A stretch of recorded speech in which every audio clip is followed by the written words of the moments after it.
Hey, I'm Lurpus. I played Counter-Strike for a living for 8 years. I've been on the desk for some of the biggest events for 5 years. I know nothing about Counter-Strike, but then again, neither does Thorin. Welcome to his YouTube channel.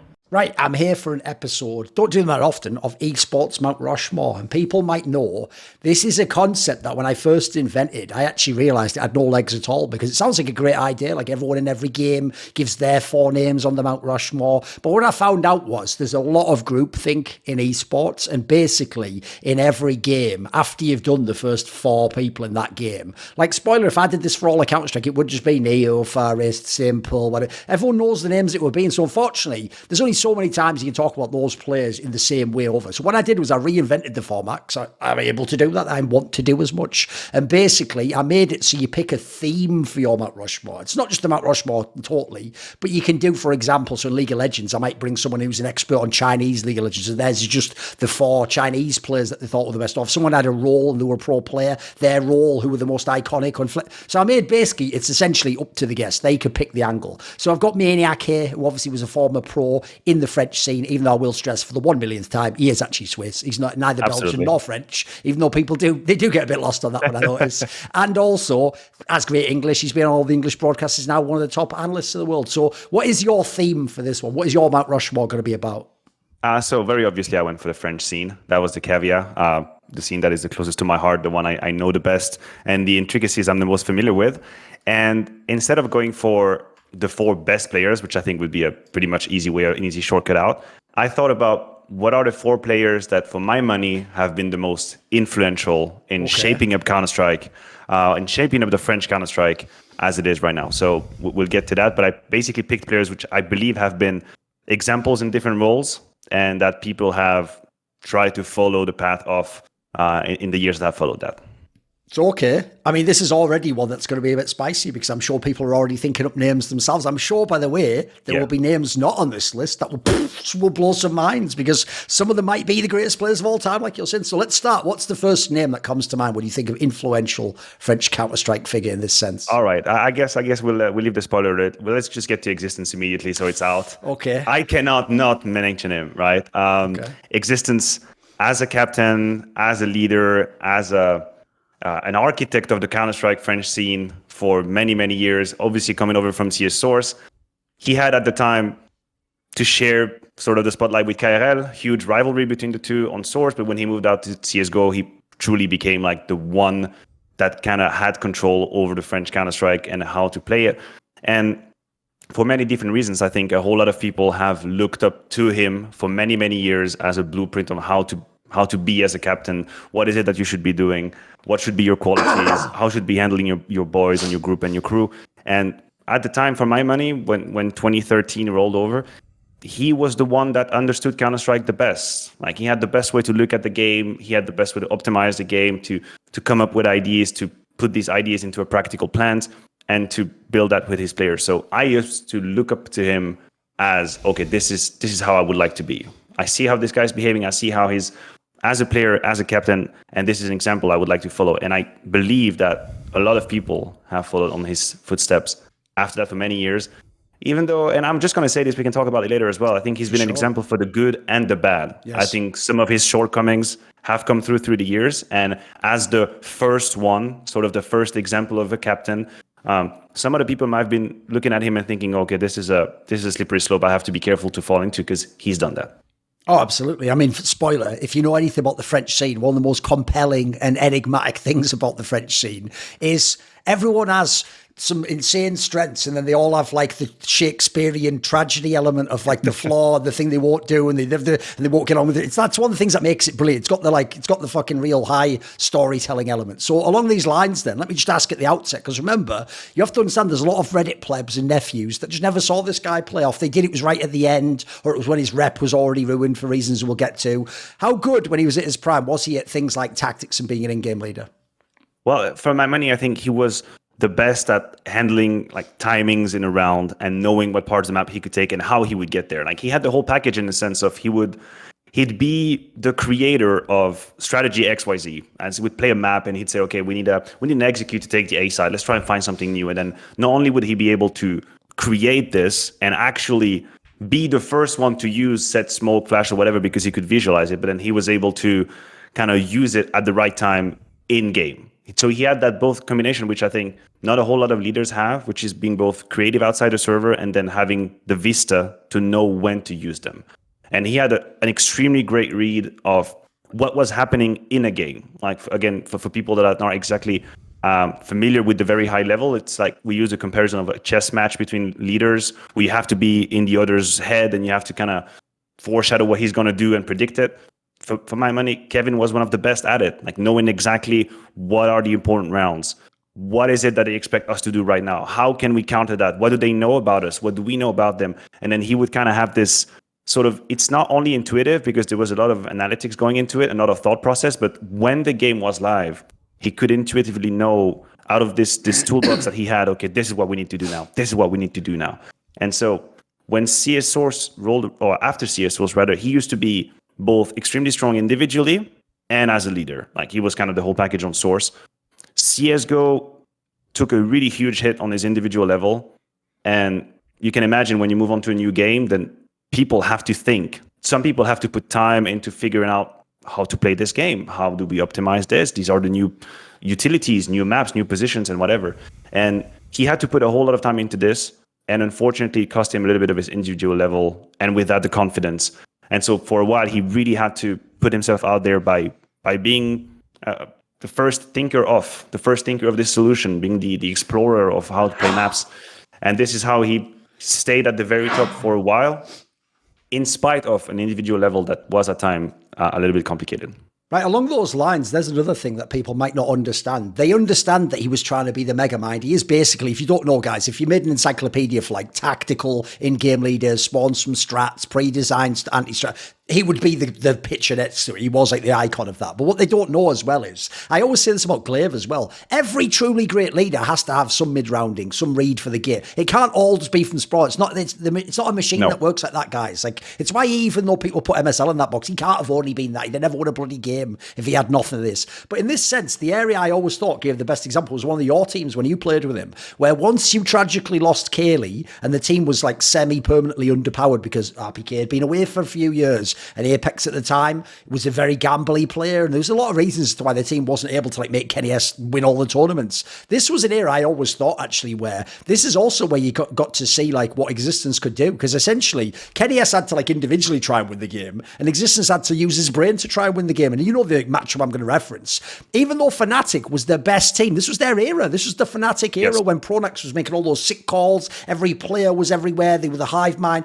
People don't know Existence's record against Fnatic, even without Kaylee, was an unbelievable. He has one of the best I've ever seen. He's beaten them. He's come so close. And one of the reasons why they even used to tell me on Fnatic is they all think he's a genius, by the way, the players on Fnatic. Like other people in the scene, shit talk. They always said like he was just, even though Pronax himself is a good mid-round call, that was his strength. They said it was like he was in his head and he somehow could just anticipate what he was going to do. What would you tell me on this skill? And obviously it's a famous example of it, right?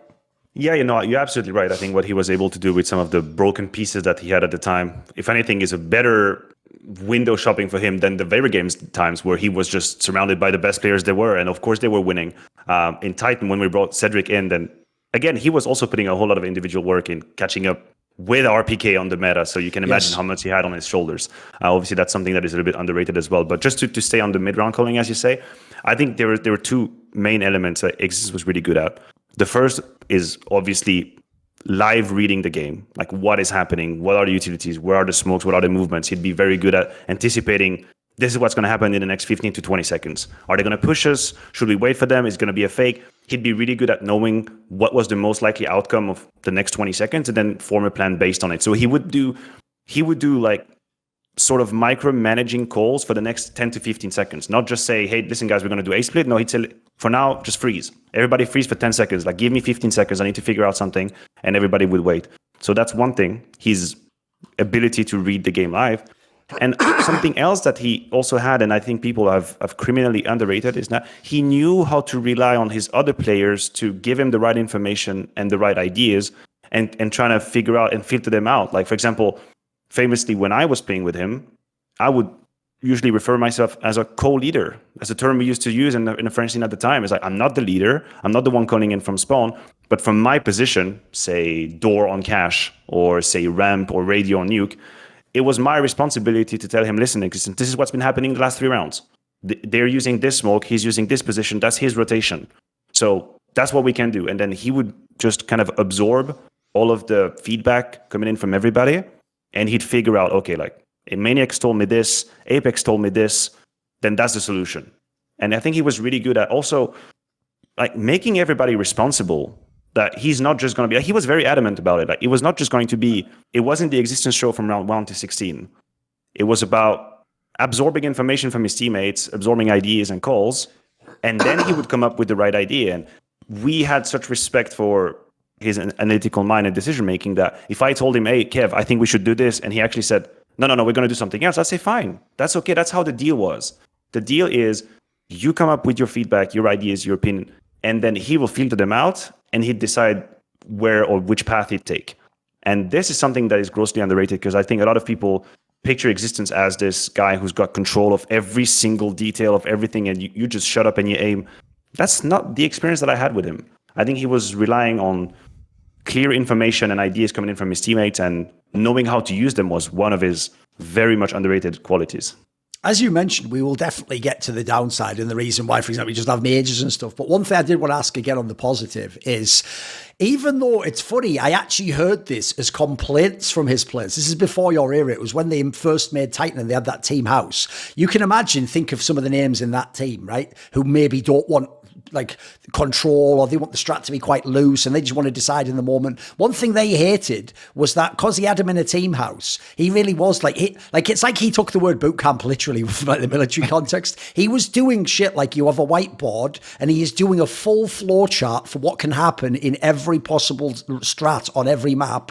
And then he really also wanted to have 6 maps that all have like a whole playbook and a whole set of counters to the playbook if they do that. And one thing I could like really admire about this, even though I get why the players hated it, was we have a saying in English that says the perfect is the enemy of the good. Yes. Basically, he actually really did think you could like solve. He thought it was like you could solve the game. You could actually like figure out the best possible way to do it. And in a way, I can admire that. Like, I mean, the analogy I would give is if people know the director Stanley Kubrick, when he eventually got full control to do whatever he wanted and do any movie he wanted, he only did 3 movies in the last 20 years of his life. Not because he was like chilling. He was just, he wanted to like construct it all and think of every aspect. And he was even doing stuff like, he'd be looking at like what the curtains will look like in the back of the scene, because he just thought at that point, like, I have full control. But the problem here is this: Counter-Strike isn't like that. You don't really have that. You don't have unlimited time. Your players don't have, I would say, unlimited mental bandwidth. They can't store that all anyway. Like some of these guys, that's like saying to a guy who's just doing like, high school, like, right, it's time for the PhD course. Like, bro, I'm just getting calculus under my belt. You know what I mean? Like, I can't do that. So, yeah. But you can see what I mean. Like, in a way, I sort of admire the flawed genius. He was trying to go for the ultimate right. I know what you're going with this, and I agree with you. I think he had to change because, again, remember the days of very games in Source, right? With the pieces that he had, he could literally always come up with the right call. Like this, because of the pieces that he had in his puzzle. If he analyzed the round correctly and he was surrounded by shox, Smiths, NBK, he would win by default, by logic. Let's say, listen, we're 5v4. This is what we have to do, because in all of the 50-50 duels, you guys are going to give me 70-30 and it's going to be fine. When he moved over to CSGO and the level just went up through the roof, you're absolutely correct. This wasn't possible anymore. There wasn't any 100% call all of the time. And so then he had to be a bit more spontaneous, a bit more open, and accept that, hey, you cannot just do a flowchart of all of the decision. He had to leave that behind, because it used to be his kind of modus operandi, what he would, if he made the right decision, the round would be won. That was his career for a long time, as simple as it is. And then CSGO obviously forced him to step a little bit outside of that comfort zone. And in our time in Titan in 2014, he was already out of that shell. He was already more pervious to, okay, what you guys think we should be doing? Like, how do we react in this situation? Let's do this together. But yeah, at the time, hell, he was like a maestro. Like, he just, in 2012, like, this was just, I know exactly how to win the round, period.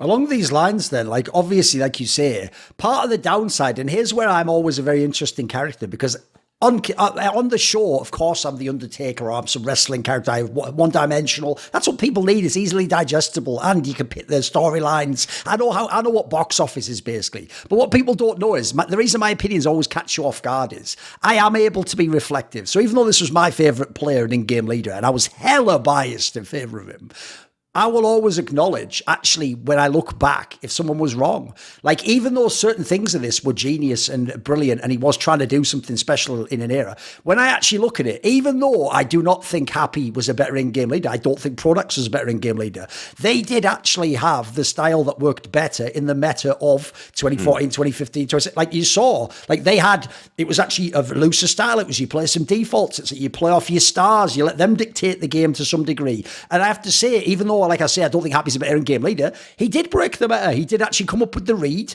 that was way more effective. Meanwhile, even though, yes, I agree, he expanded his skill set, on some level, Existence always was still going to be the IGL and was going to be something of the maestro. And so there was a degree to which, right, this is one of the downsides. There was a degree to which he maybe tried to be too old school and didn't kind of like adapt to what the current way of playing the game was, or empowering your stars as much. Yeah, I think you're absolutely right. I think there's two angles to it. The first one is, once you've been winning for a long time, following a formula, it can be hard to kind of detach yourself from it. Like it's a bias that we all fall prey to. And I think it took him a little bit of time to realize this isn't how we're going to win anymore. That's one thing. The other is his individual level suffered a whole lot during the CSGO transition. And for the first, let's say, year and a half, 2 years into CSGO, individually it was very complicated compared to the rest of the elite. And I think a part of it made him a little bit self-aware or lack of confidence on an individual level, and he was kind of falling back onto what he knew, and what he knew was reading the game, making plans, making calls. That's how he knew it.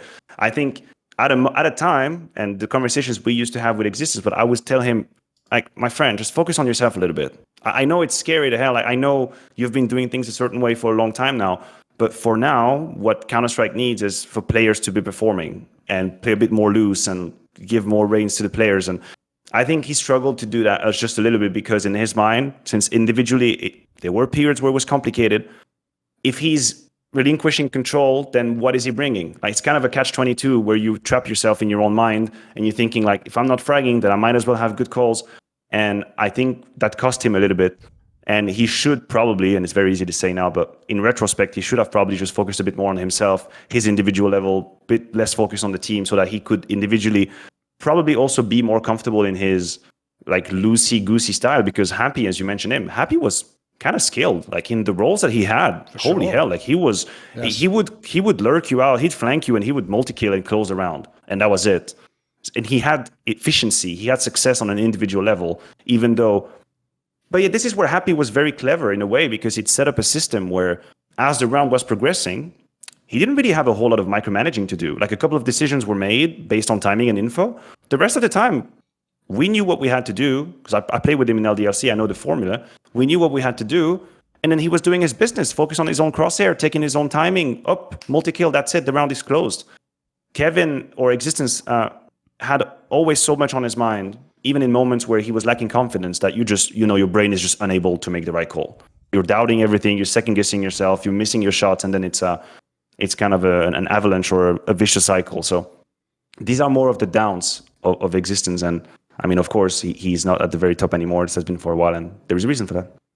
And another obvious one, and I'll admit, I was in denial about this for a long time. If you notice, actually, unfortunately, I do pick these tragic figures. It's just, I have a pretty good track record. Like, I pick, like, simple when they're not the best and they're like the most skilled, but they can't fit in the team. I picked Device when they choke every bloody semi-final, but I'm like, if you ever get through those guys, slow. And Existence, look, he never made it for me, that one in this one. He's the one that didn't make it through. And so unfortunately, it was only, I had to be like 3 or 4 majors till I was like, shit, he does choke, doesn't he? And unfortunately, I'd spoiler, every teammate knows this. It's one of the reasons that we'll get to in a second why eventually they just didn't want to play with him. It wasn't even that they thought he was a bad IGL. Some even told me I think he's the best IGL, but the problem is, I want to win the major. I can't go there and get group staged every time. The one that always sticks in my mind, Maniac, you were there, was the one where after that second French shuffle, Kenny S and Apex go over to the Envious team, right? Yes. So you've lost the best player. So at this point in time, even though shox comes back the other way, like that's not peak shox, it was still a good player. And obviously Smith joins the team, so it's a pretty uneven trade. Like, well, that's not a real trade you'd make. They're just the 2 players available, and they've also taken the other 2. When you made this line, the first event after the French shuffle was the ESL1 Clone, the major. And people forget this one, dude. It was the game in the group stage against NIP. The first map was Nuke, right? Oh, sorry, the first map wasn't it Navi? Don't we play Navi at the time? Was it NIP? No, this is a different tournament. Oh, sorry, I'm wrong tournament. It's a DreamHack Cluj-Napoca. Sorry, the second major. Cluj-Napoca. Yes, okay. It was on cash. Sorry, it was on cash, not nuke. Right, and what happened was the game was won. It was like 13-6 or 12-6 or something. It was one of these ones, you've already won like the CT side. On the T side, you're up a bunch of rounds. Basically, it's one of those ones where you'd have to almost lose every round to lose the game. Not only do you lose them from that point in time, like the winning position against NIP, but then the next map everyone remembers was a 16-1 on Dust 2, and famously it's the one where he had the worst stats ever. He had the super low frag. And essentially, he had like the winning first map, it crumbled, and then I've never seen this happen before. There was real momentum. It went into the next game. That was a complete shutout, and then you guys basically, that was it. You were out of the major. And by the way, if people don't know, that was the NIP that beat TSM in the next round. So that doesn't even happen. They don't even get to play TSM if you win this game. To me, you do have to go in that specific game, but this is an iconic example of the fact that like it wasn't like he just had bad teams and they could never have made it. It's like something must have happened there. Something had to have gone wrong. Give me some sense, because you were there for some of these letdowns, right? Listen, I was going to say the example that you mentioned, unfortunately, is just another item in a pattern that had happened in the past in many different ways. And the issue is, because I myself lived some of these with Titan and Existence, we're going to get to that, but it also used to happen to him in the previous version of Titan with shox and with Scream and all of these people. They had moments where they would let go of games and they would eventually lose a stupid game right behind because they couldn't really bounce back. And this has been our undoing with the Titan jersey at both majors that I participated in with Existence. Katowice 2015 is a 14-16 loss to Envious in the first round in the group stage. Super competitive game.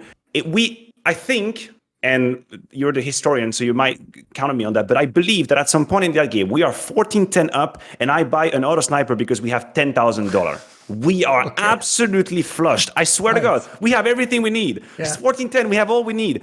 And I mean, a couple of good calls. I guarantee you I've rewatched that VOD like 10 times just to understand. A couple of good calls from Happy, a couple of clutches, a couple of rounds that just slip away. And we end up losing 14-16, a game that if I just present to you the screenshot at 14-10, you're giving me a 1 to 15 odds. Like it's just no conversation. We're winning that game. It's over.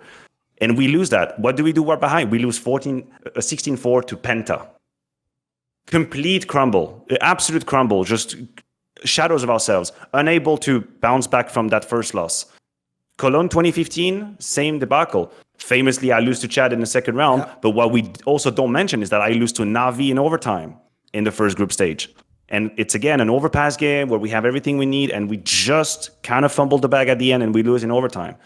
So that's the pattern you're talking about.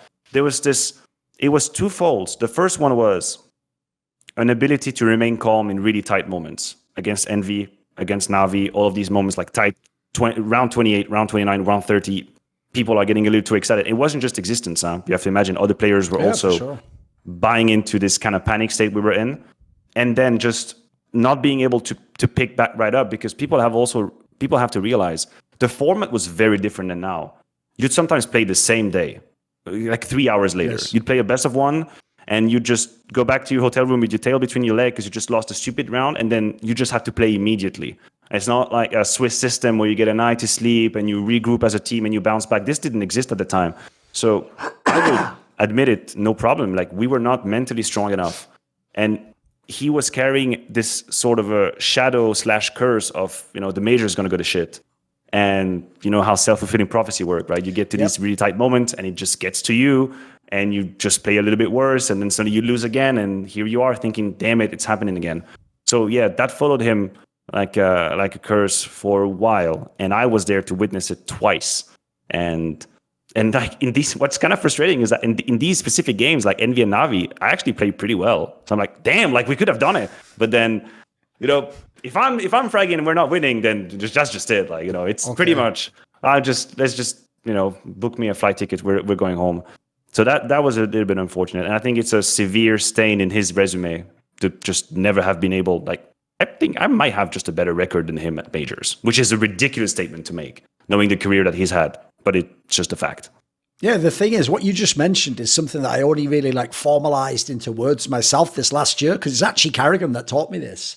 Because now, the joke is, a kid who only saw Carrigan play from 2021 to now thinks like he's one of the most clutch fucking in-game leaders of all time. He's a genius. He always has the big balls play. It's like, bro, what's amazing about that is, it's like he went through to an alternate dimension. Like the Carrigan we knew was like existence like this. Like, he's going to crumble on round 28. He's going to play safe on round 29. He's going to fumble his own play. He's going to go, fuck, we should, like Boston Major is the best example. Like, it's impossible to lose 15-11 up. You can rush it on to the last site. This guy only has 3 bullets left in the gun. You know what I mean? Everything, the whole universe is just like, take the game. And it's like, oh, I tripped over. And what people don't know is this, though. One of the reasons I was in denial, too, is because I thought, well, I mean, yeah, but it's just in your head, isn't it? So, like, essentially just forget that and then next game just play properly, which is what a lot of people think. They're in denial, think, it's just a bad game. But what I learned is, I think you've nailed it. It can be a self-fulfilling prophecy in both directions. So if you're the one that always chokes, if you're the one that always fucks it up, you're the one, not only do you know it, your team knows it and the fucking enemy knows it. And everyone's thinking,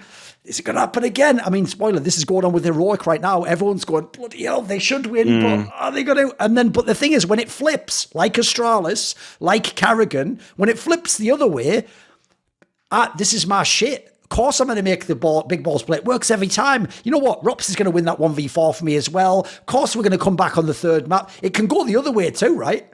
Absolutely. And Existence had lived these years. And I think this is why it was hurting him so much. Like, he had been, again, 2012, 2013, he was on the other side of that equation. Like, 13-13, dude, we're going to win. Like, shox is in a 1v2. Of course it's win. Like, NBK is getting rushed alone on the B side. Of course he's going to take 3 down. No problem. So I think for him, this was doubly hurtful because he had been on the other side of the equation where every single 50-50 goes your way. And then everybody's crumbling against you because they know eventually you're going to win. And then he unfortunately had to peek behind the curtain, and that was rough. Because if people don't know, basically, it was never about the tactics of the mind. These are the 2 reasons why all those players had the coup d'etat, the revolution. They didn't want to play with them anymore. It was that they wanted to play more freeform, and I can't deny them. They won a bunch of fucking majors, 1 billion tournaments. And also, they thought, if he just chokes all the majors, I'm sorry, here's another thing people don't get. If you're a choker, you have to be really good for people to stick around. Otherwise, they sort of think, they sort of think like, oh, fuck, it's going to rub off on me or something. Like, get the fuck away. Like, they really are like that. So, here's the thing to me that shows you what the essence of Existence was. One of the main people who had constant fucking drama is, of course, shox. Shox was like his prodigal son in fucking Source. He was coming back and forth to the team and get kicked out. In fucking CSGO, he kept leaving, then coming back, then leaving, then come back. But to me, what happened at the end with shox is actually one of the things that made me have mad respect for shox beyond just his game. That lineup they did in 2018, even though it didn't work, and it was a bit silly to think shox Smiths could come back to play and all that stupid stuff. If you remember the story, what happened was, because G2 had sort of said, right, shox, you're our boy, you can pick actually, like, we're going to let MBK try this lineup now, but if it doesn't work, and it was like a bit whatever, then you're going to get your shot, so you can pick the team, right? But it's your last chance, though. Pick a really good team. You better pick like the right players. And what shox even said he did it on stream, and I remember he did like an interview about this. He did like an interview with Carlos, I think even. He said basically, he thought to himself, like, well, I've just tried being an IGL for like 1.5 years or 2 years or whatever. It didn't really work for me. It's not really my style. I know MBK wants to be, but I disagree. I don't think he should be one. Happy's obviously like a bit over the hill. He said basically, I thought to myself, we have to have a real captain. And he said there is only one real captain in the French scene, and it's Existence. And at the time, everyone else was like, what the fuck? And obviously I was just like, oh yeah, is this like my birthday or something? What's going on right now? This is like a setup or something, isn't it? But like, I get what he means, because the last aspect I wanted to bring in, you touched on it a little bit, is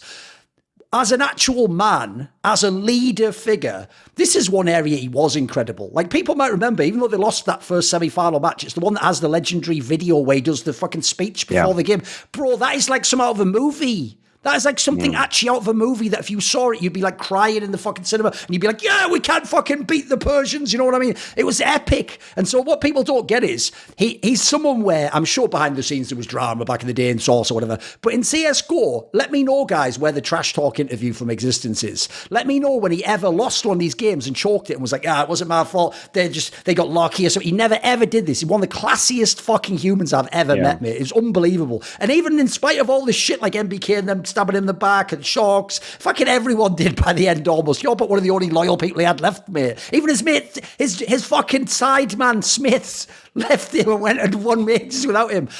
This guy never talked shit on them ever. There was never the fucking 1pv.fr interview like, here's the behind the scenes, we're all scumbags. So, give me this angle, because I think that's so rare, mate. Especially actually in the French scene, there's a lot of drama and gossip. No, I definitely, and I mean, I'm not going to kind of argue you on that one. I mean, there's a reason why he's one of the only friends, like real friends that I have made in the French scene, and someone that I'm still in contact with, and someone who's like, our relationship goes way beyond Counter-Strike now. I think as a person, he's just someone you'd feel like you would look up to and you would aspire to be. Like, don't get me wrong, he had flaws, and we would obviously just lock heads a couple of times, lock horns a couple of times, but he was a leader of men.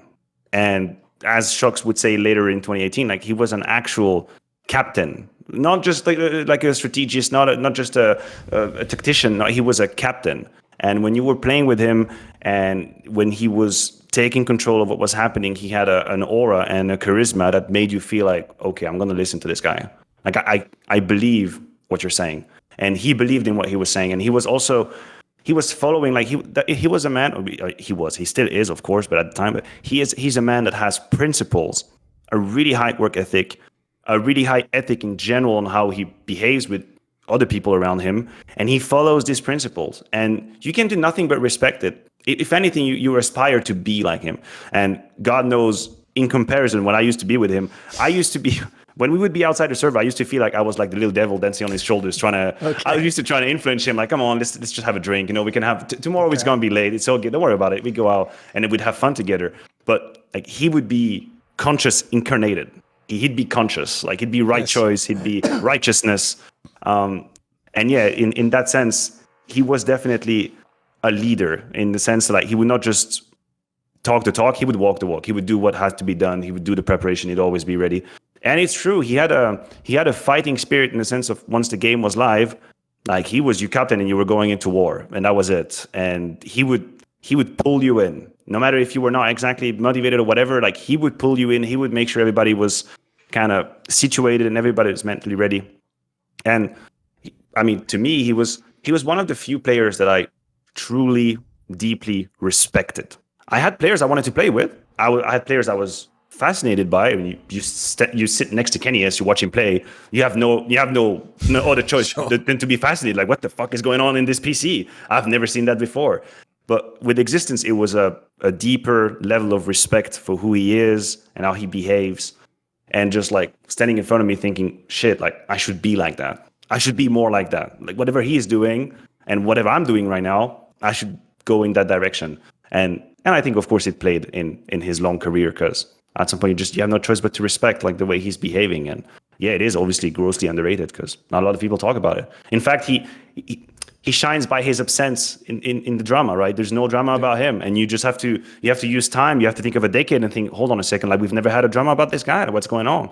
Because these people aren't making noise. They're just going through life, doing what they have to do, and this is something that I've always highly respected of Kevin. I'll wrap the Existence topic with a little anecdote that no one's ever heard before. This is a little exclusive one now, because what I do is, in general, I don't reveal things from behind the scenes or private stuff. But if the stuff where it's not a big deal, like, they wouldn't even care about it, and once enough years go, it can't affect anything. Here's the little story. It's nothing crazy. Basically, when they made that last lineup, the one with Body and shox and Kenny S and Smiths, and they brought them back, they had that one run, which was ESL 1 Cologne, and they made it to the quarters. The quarters, they played big and they lost there, right? And because in the actual rest of the tournament, the group stage, they'd actually been doing really well. They'd beaten like Navi and fucking, I think maybe like Mouse or someone. They beat like the top teams in the world, and they'd even played in that winners match where the winner goes to the semis and the other goes to. They played Astralis when Astralis was the best, and they even had like a close game on like Nuke or something that was like an OT game. So I was thinking at the time, like, bro, I'm loving that. I sort of bought low, and I'm just gonna like ride this to like, what if they make like semis? I thought they had big, and I was like, fuck, dude, if they win this, it's like semis. How can anyone talk shit on Existence or me? Like, we're both winners. And so obviously he must have known, because there's someone I used to talk to at the events, and there's like someone I was obviously, everyone knew I was a big fan of him. Obviously on the desk, I always go for my favourites. That's the Thorin style. I ride or die. So because I'd obviously predicted they were going to win and built up the whole thing, it's going to be like a tactical chess match, God be, against fucking Existence, right? What happened is, similar thing. The first game was like cash or something. It was like a super close OT game. Then the second one, they just get blown out. It's over. Big goals. Everyone remembers they go to the final even. And so what happened was we went back to that hotel, the one that everyone always stays in since ESL Cologne got dope. That fucking one right by the river. That's like a really classy hotel. And all the players and the talent all stay there. And I go there, and this is one of those ones where, you know, that big lobby where there'd be loads of pro players. And it just so happens I go to get in the elevator, and there's only me. And you know when it's like a movie, the doors are closing, and it's like, ding, someone puts their arm like, oh, and then like Existence steps in, right? And he stands there, and obviously they just lost the match. And one thing people don't know about me is, unless you're someone who's been a complete prick to me online and said ridiculous stuff, I'll never like turn to, even people I don't like, I wouldn't turn to like fucking, like, just pick a player I think's overrated. I wouldn't turn to him and just be like, lol, you got fucking wrecked. I would never do that anyway. So what I do in general, if people, I just give them space. I won't ask it what happened in the game, what's going on. I'll just go, you know what? Until a few days from now, you got to just let these people decompress, process it, deal with it. Plus, if you know someone like that, they're already feeling bad enough about this as it is. They don't need me to go, what the fuck happened? But what's hilarious is, in this moment, I'm thinking he's just in his own head, thinking, oh, the fuck have I done? And I've lost the tournament. And was this the right move? And we just sit there silently. It's really awkward because we're going like, up the elevator, like, and I swear this is one of those elevators that goes really slow. It's like a movie scene. It's mega. It's going like this.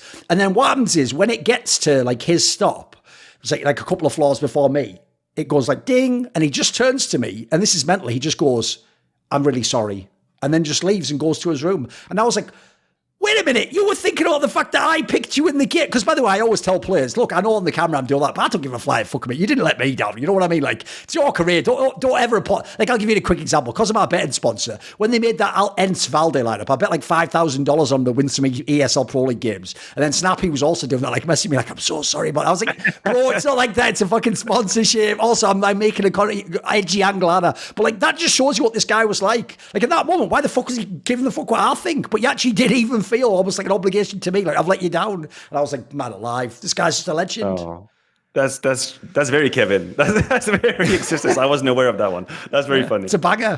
Right, okay. The joke is, obviously, thanks for doing that. The $100 will be your PayPal. Now you can do the 3 players you want to pick. No, whatever. Right, who's the second player on this list? Listen, well, we mentioned him a couple of times as his destiny has been intertwined with existence a lot. But I wanted to talk about shox. Oh, of course. shox, for my money, one of the first sort of genius of the game that the French scene had, right? I think shox in CS Source and then in the first 3 to 4 years of CSGO was pure intuition, like a player that has a superior ability to understand what the hell is going on and individually just make the right choice. Like, the reason I put him in that list rather is that he was the example I would follow for clutching. I would watch his POV in detail so I could understand. And it's very complicated because it's complicated from an outside perspective to get into the mind of someone like that and trying to figure out. But I was still trying to watch the VODs and be like, okay, how is he playing this 1v3? Like, what's he doing? Like, okay, I see he's taking this wall as a cover. He's peeking this guy. He's made noise, so then he's ready for the other one. shox was, for my money, the first guy to be able to deconstruct 1v3s, 1v4s into 1v1s. And like, he made that an art. And obviously now at the very top level, it's something that any strong player know how to do and capitalize on. But the reason why for so long he was such an example in clutching is that the overall level was much lower, but he was already doing that. He was already outmaneuvering opponents in clutch situations, like turning 1v3, 1v4s around. There were moments where you were in a 1v3, you were playing against Titan, you were playing against Very Games, you were in a 3v1, and you were not feeling comfortable. You were literally not feeling comfortable, like, it's going to be easy, we're going to close it. No, he'd have moves and ways to use utility and noises and fake. And in that regard, I think he paved the philosophy of clutching 1vx's, 2vx's, how to optimize situations in these very like specific moments. He was the best at it. I don't think there was anybody else in the French scene that had his instinct. And the next one in line that came years later was ZywOo. That's just the next one in line that has the same innate ability to see a clutch through the matrix or whatever that is and find out the right way to turn it around. But before ZywOo, there was shox. And he's done that for years. Yeah, on this clutch angle, like the funny thing is, actually, this is the one thing that fucking nephews will know, because the joke is that's the one part of his game never left him, even in Vitality. That's what they even told me. It's one of the reasons they keep him around, like, because he would just win your clutches. That part never left him in his game. But as you say, the really unique thing was, nowadays, actually, a lot of the great players are amazing in clutches. They played the game for a long time. It's also just expected of you, like you say. Everyone's sort of figured out the meta game of how to play out rounds, improved, like you said, and evolved. But back in the day, they used to actually be that distinction. You'd have like the Zipmix MBK type fuckers, and then you'd have like the superstar fraggers, and it was more like the superstar fragger carried you at this point of the round, and then the closer won the 1vx if you had to at the end. But usually it wasn't the best players in the world. So when shox was the best player in the world, it did look amazing that he won the clutches. But as I say, it was actually the later eras of his career where I was like, this guy's just on another level. Because the other thing is, like you say, it's like the thing about the confidence thing earlier and choking. Eventually, the other team knows you're fucking unbelievable in clutches, and they start literally making their decisions based on that knowledge. And so I'll give you a few examples I thought of. So if everyone remembers, there's the one where they almost won that Pro League when they were G2 and they just got body instead of existence, and it was the G2 shox and scream lineup. It was one without a great IGL. He was actually IGL in this one. It's the one where they almost won that epic Pro League where it was like 5 maps. And on the third map, Inferno, he wins like one of the most bonkers 1vx on Inferno ever on the B site. Right, here's what people aren't thinking about there. That team was Luminosity Gaming, the major champions. They were the ones who were the kings of the late round. They're the ones who destroy you if they're in a numbers advantage situation or a 3v3. They themselves were doing shit like people were actually hiding in that dark spot where you just pray like, please, at the time run out. You know what I mean? Like, this is like, that means even they knew like this guy's just on another one. And then I'll give you a quick one. That run back event when Team Liquid was in their Grand Slam, there was that Pro League finals in France. And in this final, if you ever go watch it, Kenny S has a bunch of kills that also win them. shox is also just winning clutches there, right? Team Liquid was like the most skilled team in the world. Even they, in those moments, were going like, oh, fuck, this guy's he's going to win this one. Oh, it's a 1v3, it's a 1v2. You're the last one left. Like, it's like a horror movie. Like, yes, he's coming around the corner. It's Jason in Halloween or something, you know. He was just unbelievable at this. I mean, like you say, it's not like, especially because here's the thing, he's not existence. He wouldn't have sat down and calculated it. So there was almost like it was an art of what he was doing, right? Yep, absolutely. It was, like I said, I used the word intuition because I don't think he put it on paper what he was doing. I think he was merely feeling. He was feeling what had to be done. And earlier in the podcast, you mentioned like the perfect is the enemy of the good. But that's what teams were trying to do against him in clutches, and that's why you lose. Yes. Because your 3v1 is like, oh, well, the better I have to do now is just hide. It's perfect. He's never going to kill me. But joke's on you. There's 20 seconds to play with. You're not peeking. Now he's created a 1v1, and now you picking him when it's obvious instead of just together just go ahead and swing wide. So people were trying to perfect play the clutches against him. And so they were giving him all the room that was necessary to work around. And he was just putting him to bed. And I agree. It's kind of crazy when you think about how for a while, and I want to say 13, 14, 15, like 2013, 14, 15, his skill was very much up there. Like he was one of the, for sure. I'm guessing in HLTV must have been in like the top 10 all of these years without any problem. So his skill was definitely up there. But then he maintained this ability to clutch rounds, even as his skill was being kind of overtaken by some other younger, much stronger players out there. He would still know how to do it because like the laws he was following and how he would feel the game, they was just still true. It was still working. And that's why I think it's intuition, because the game kept on evolving, but he kept on understanding what was happening. Like he kept on knowing how to play with the rules, even if the rules were changing. So for that, super influential. And also, I'll add to this, one of the first Swiss Army knife of the French scene. Pistol, AWP, clutch, co-leader. Like, what was it that he couldn't do? Arguably, maybe entry. Arguably, he wasn't entering that much. But besides that, the man could do anything. At his peak, he could literally do anything. He'd be a secondary caller. He'd be a secondary sniper. He'd be winning you pistol rounds. Like he had famously events where he had like back-to-back aces. I think it was in China where he literally aced twice in the same game with the pistol round. Yeah, he could pretty much do it all. Like he was the living proof that you could actually be good at every single department of the game. And I think he was the first one to do that. Thing is, though, to me, as always, because this is actually the other fascinating thing about these figures, the weakness is always tied to the strength. You'll notice it's usually when you misapply the strength. So this is why, to me, it didn't make sense for him to be an in-game leader, and he was never going to be a great captain/leader. Because one, his style is like feel, So you're not going to have the structure when you do that. When people say loose, I don't think you understand. You're not literally just letting everyone do what they want. It's more like you just create space within what you want to do, and then there's options. It's not really, people think loose is, they think it's this crazy spectrum of you're only like what you said, like the vision of the dictator of existence, or you're happy who's just baiting and doesn't even know what's going on. Like neither's that extreme. But when you do this style, right, his style wouldn't even work in that sense, because his style really is like, yeah, but I'm going to make a call. It's like, well, what are we doing then? Like we're not you. And especially in things like clutches, like people know this is the case in football. If you have some brilliant genius footballer like this, like for example, it's a random guess, but I'm going to guess Ronaldinho should never attempt coaching. He wouldn't be able to coach any of the things he did in the game. Like to him, it's obvious to do something genius. To someone else, it's like, I didn't even know that was possible. And to me, that's also shox. It's like, I could see him, like, look, he might say all the right things, yeah, try and, apply yourself. It's like, bro, they aren't you. They don't have that brain. We can't download the fucking firmware that gives us shox brain and clutches. Like, that's one area that does seem like there was a disconnect when he kept trying to be IGL for all those years. Yeah, and I mean, I can understand. I don't think he's been the only one, like, falling victim to that same bias. I think there have been plenty of examples at the very top level where players who were very obviously understanding the game thought, fuck this, like, I'm going to do it myself. Like, why can't they see? Why can't my teammates see what needs to be done? But then this is where the gap is between just a very good visionary player and an actual leader is the pedagogy, the ability to explain what it is that you're looking for, the ability to have like the entire perspective, the entire gestalt in mind. This is what's going to happen. Here's what I need from you, and this is the timing. No, shox was a genius in the sense of the microcosm he was in the round, and like in his area of the round, don't worry, he'd understand what the hell is needed to be. Like he'll negotiate the next 10-15 seconds perfectly.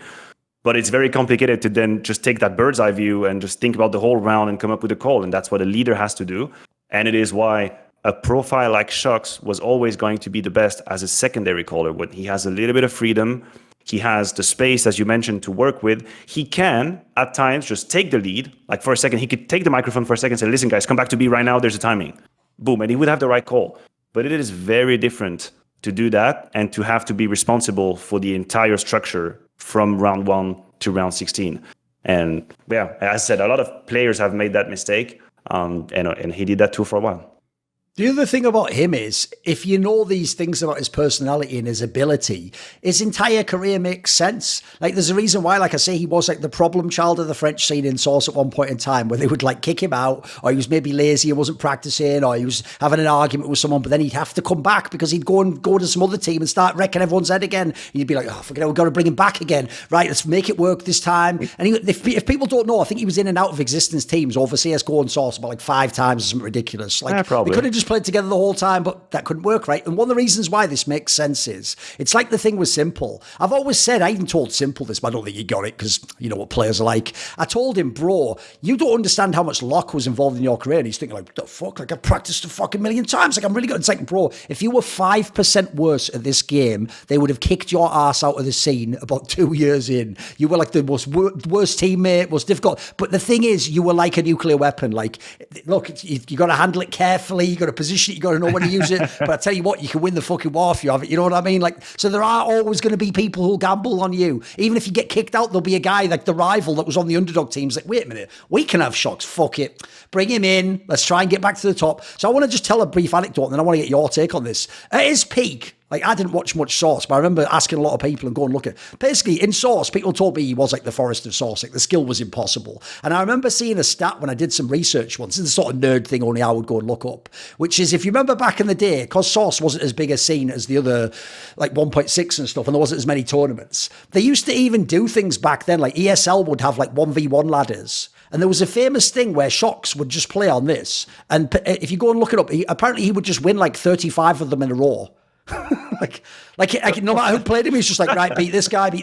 And the joke is, people would think like, he must be cheating or something, like this isn't human, like no one can do this. So I got to see some of it in CSGO, because those first few years he was unbelievable. Like, it's like you say, the actual like ability level is one of those players where, it wasn't until I saw people like Nico, I saw this as well. They don't just have what looks like the best aim. The crosshair's just always in the right position. Yeah. And they never do get, like, if people don't know the thing about Nico, it's impossible. He plays low sense. But when have you ever seen someone sneak up on Nico behind and just shoot him in the back? Like, I know. You've never remember it. So it's like, that's because he's never looking the wrong direction. He does actually, it's like, it is not normally, you should check his PC, or there's some wall hacks, right? It feels like that. So who was this guy? Who was shox?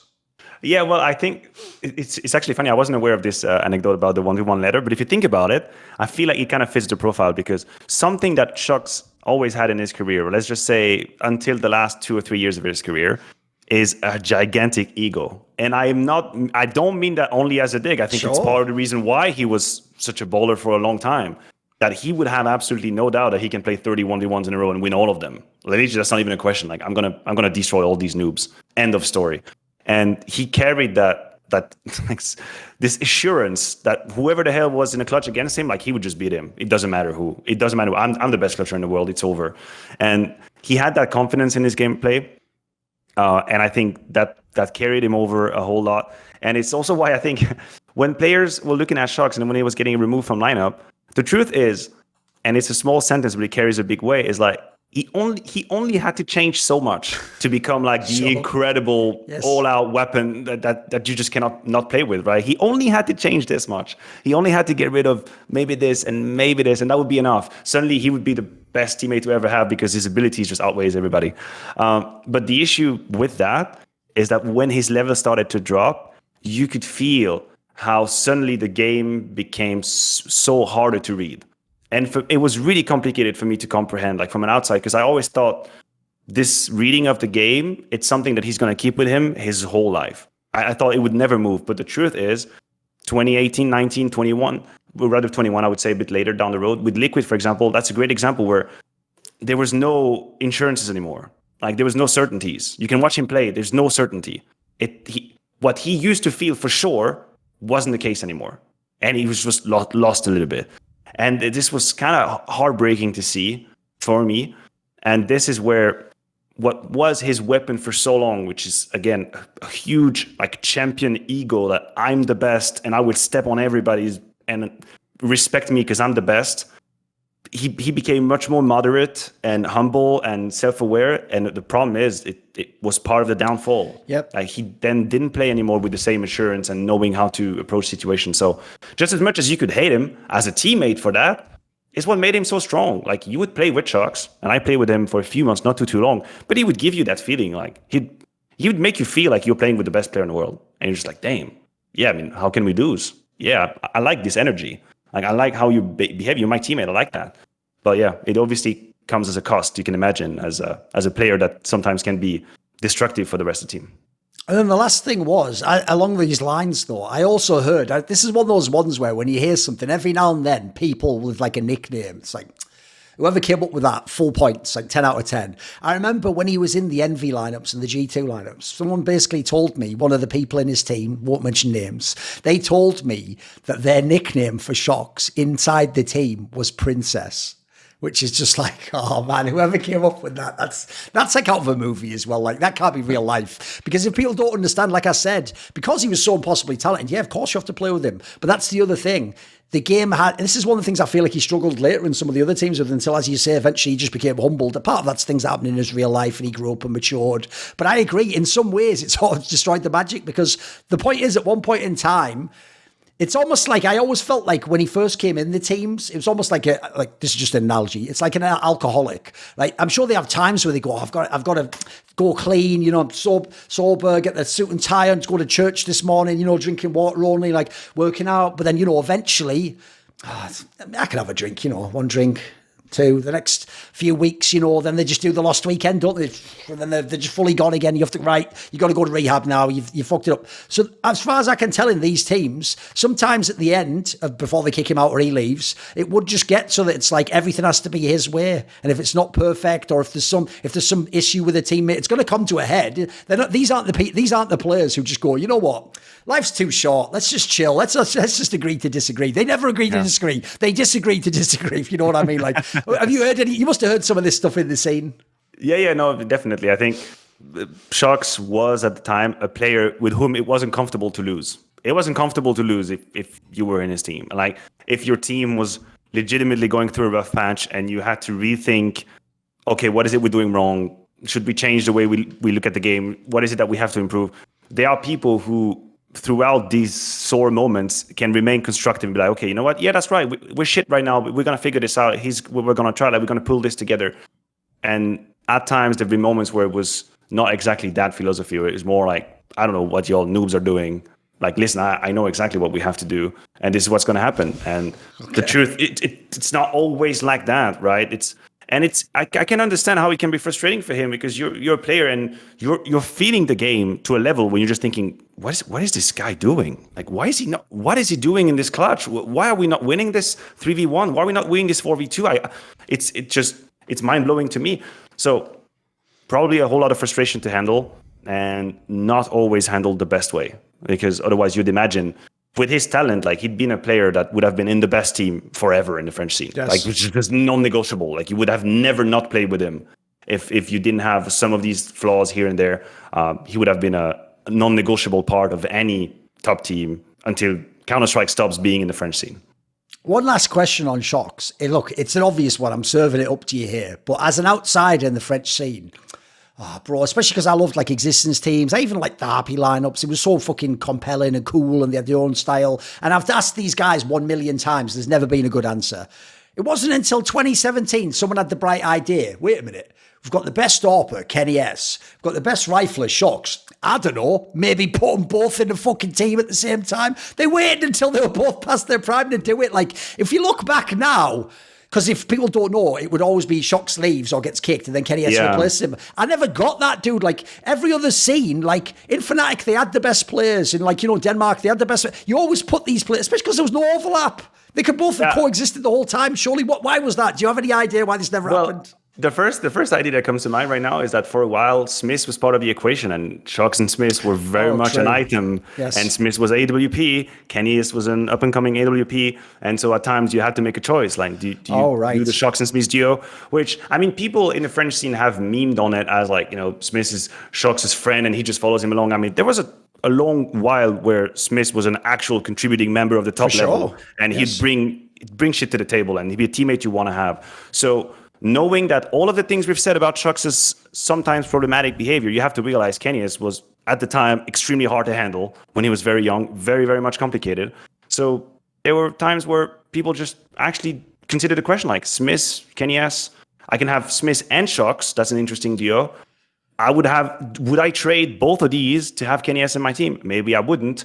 So this is why they've been like dancing around each other for a while, because the AWP spot was kind of taken by Smith. shox would be the secondary anyway, so it kind of made no sense to have both shox, Smith, and Kenny S. That would just make no sense from a structural standpoint. It'd just be kind of ridiculous. So I think that's one of the reasons why. But it is kind of ridiculous to think about that these two at their prime couldn't play together, because that would have been, Jesus Christ, that would have been mind-blowing.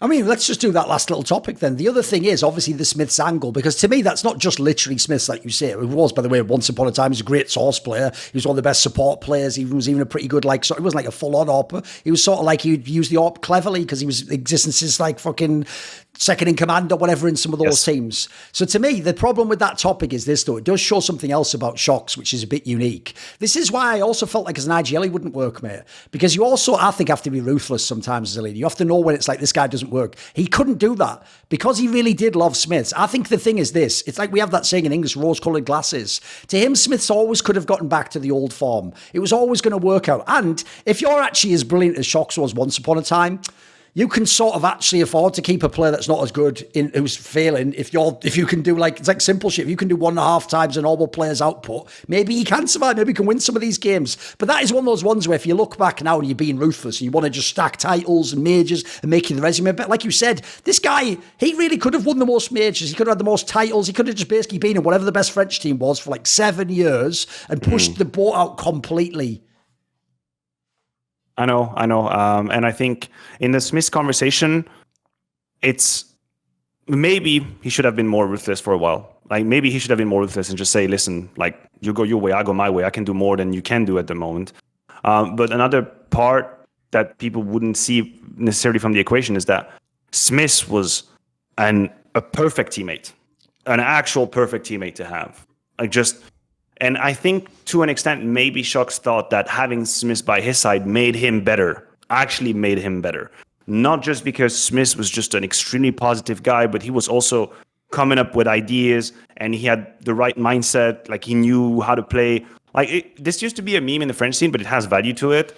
Smith used to be a noob farmer. Like, he'd have 30 kills against teams that were like lower level. But that's because he knew what was the quickest way to win. Right. And he knew when he had to put his respect to the side, and he knew when he just had to white swing on people, just destroy them. And he would actually make games very much easier just because you had him. Because whenever you guys started winning, and he knew exactly what had to be done, great ideas, very good vibes, a superhuman being as well on the side. So I think this carried him over, even when his level very visibly decayed, and that he was struggling to just keep up with the top level, like 16, 17 or whatever that is. It was very much struggling. For a while, probably the remnants of what he was as a teammate probably stayed and bought him a bit more time. Whereas I agree with you. I mean, you would love to be able to redo history and have shox be a bit more ruthless and say, listen, we're still friends, but I'm just going to go this way. Kenny, come on, let's do a team now. Let's have a good time. And then probably history would have been very different. But there were still, the French scene has been filled with like emotional ties between players for the good and the bad for a decade, right? Yes. It's both the curse and the enchantment of our scene. Like it's part of it. Yeah, actually, that's an angle I hadn't even thought of, because essentially, you're right. On some level, I do think to shox, it wasn't even just a pure friendship thing. I think it also was like he thought of like Smiths as his taco to the cold zero, as it were. And also, if you don't know, Smiths was a guy who put a lot of work into like util and stuff. I imagine he probably throws flashes for you and watches the flank. He knew all of them. Yeah, all the shit that you'd actually want if you're a star player. If you notice, by the way, there are even star players in sports do that. They have a guy that they bring with them everywhere, or teammates they reunite with, because you can trust them. Yeah, that's an interesting angle. Okay, who is our third name? Who was the third name? Okay, so I went for more out of left field, but I wanted to give a shout out to NBK. And the reason for that, there are different reasons why we could mention him.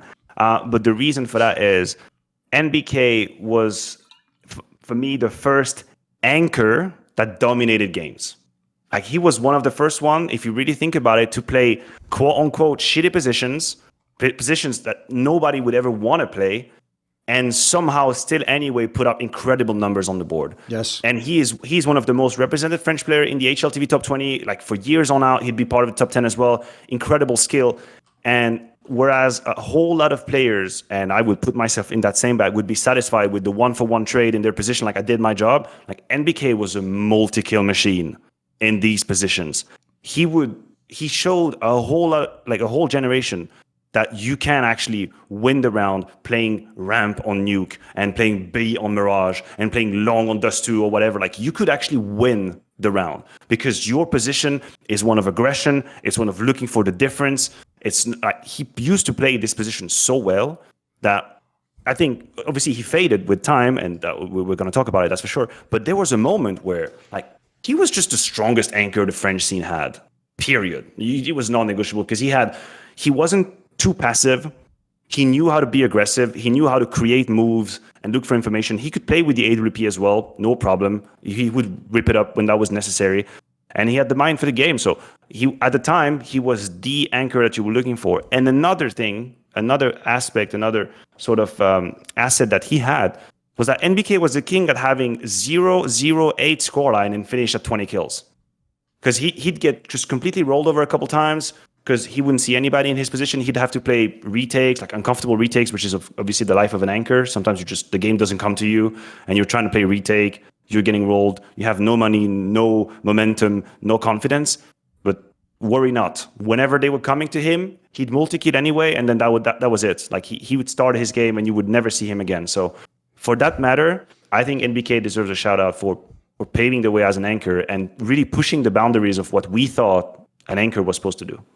Yeah, I'll give you actually the framing for that. So if people know, in 2013, when Very Games became the best team, at the time, he was more like a lurker, or he'd be like the entry pack or something. This is when they had shox and Scream and that amazing lineup. And so he came 5th in HLTV's Player of the Year thing. Then in 2015, like you're saying, he very much was like the support player. He was absolutely the anchor of the site, playing the shittiest CT spots. People remember classically how good that team was on Inferno, right? This was the one where him and Happy used to play the B site. And I used to always, because I was always fucking with Happy, tell Happy, like, bro, you think when you dropped 30, you were the shit on that site. I was like, about 10 of those kills are NBK's kills. Essentially, they were looking at him while he was killing 2 of them, and then you killed the other 3. Like, that's kind of how they played the site. In fact, Apex even gave me the term from the French scene. We say bait in English, but he said we used to call people like NBK the meat, because Apex himself obviously had this treatment that's all like, it's like you throw the meat out there so they all attack that and then you can just run in, you know. So in this scenario, but here's the stats. So the year when he played support,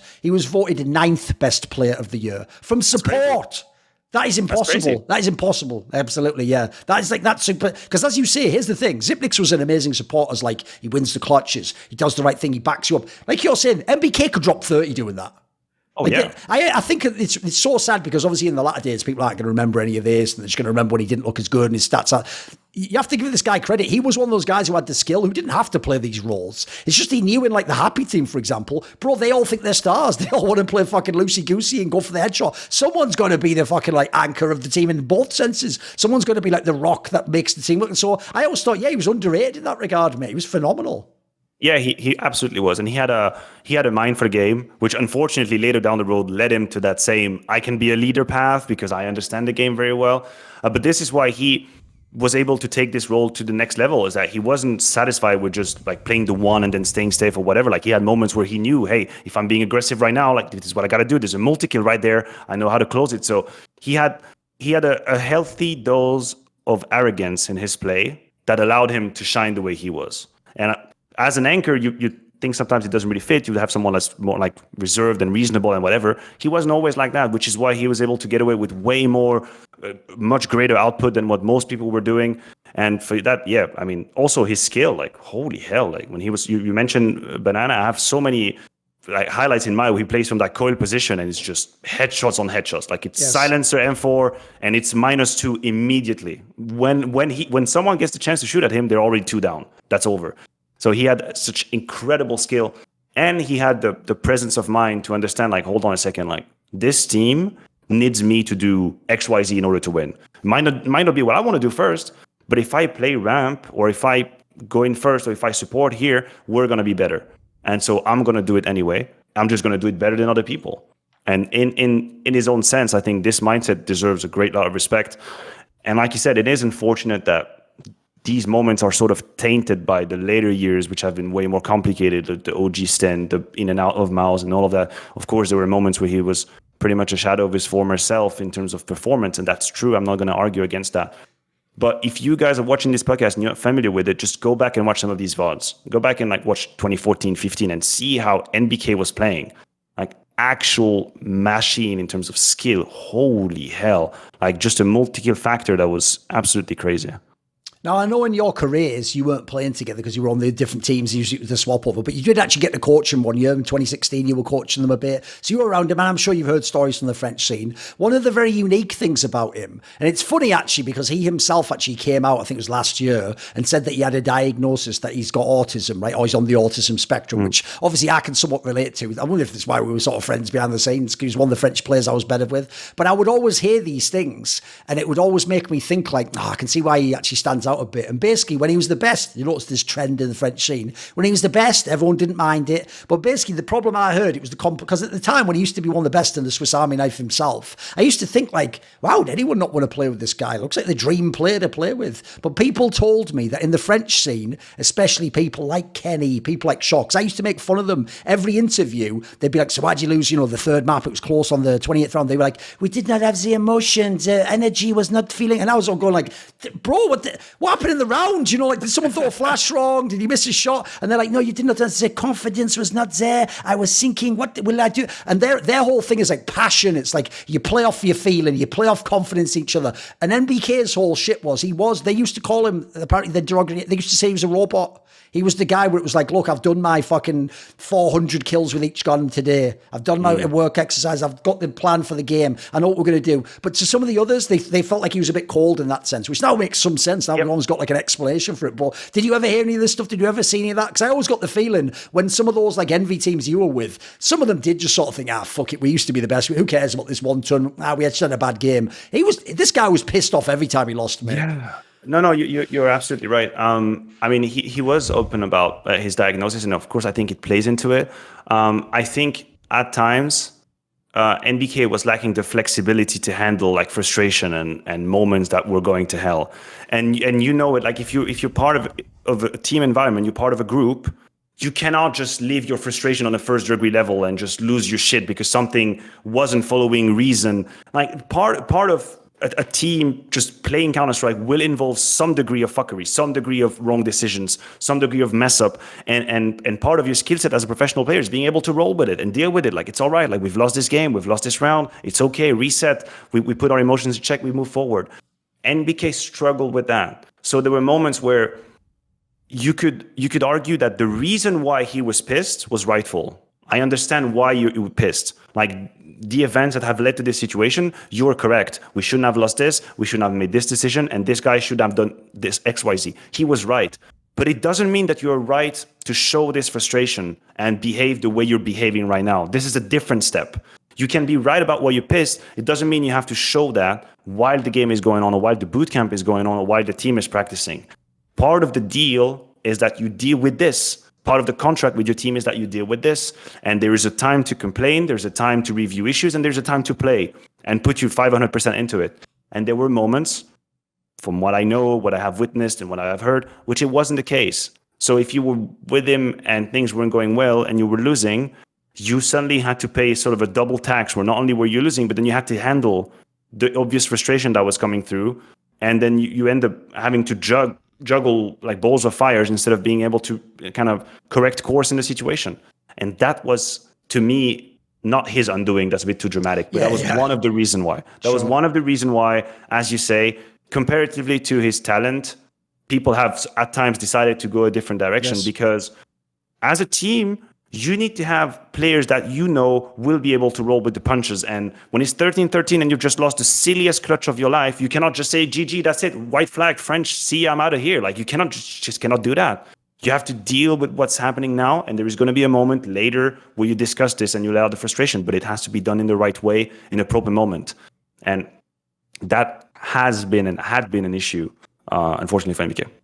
One thing I would just add on that topic is, now by the way, obviously this is what video I would send back in the fucking time machine to like 2015 or 2013, because all of us outside the French scene would always be like, what the fuck is going on over there? Like the team's also in the game, and then they keep like breaking up. And so a classic one that people never understood was, there was a few years, even though funny enough they played together again a bunch of times, there was a few years where like the real death feud in the French scene was NBK will never play with shox.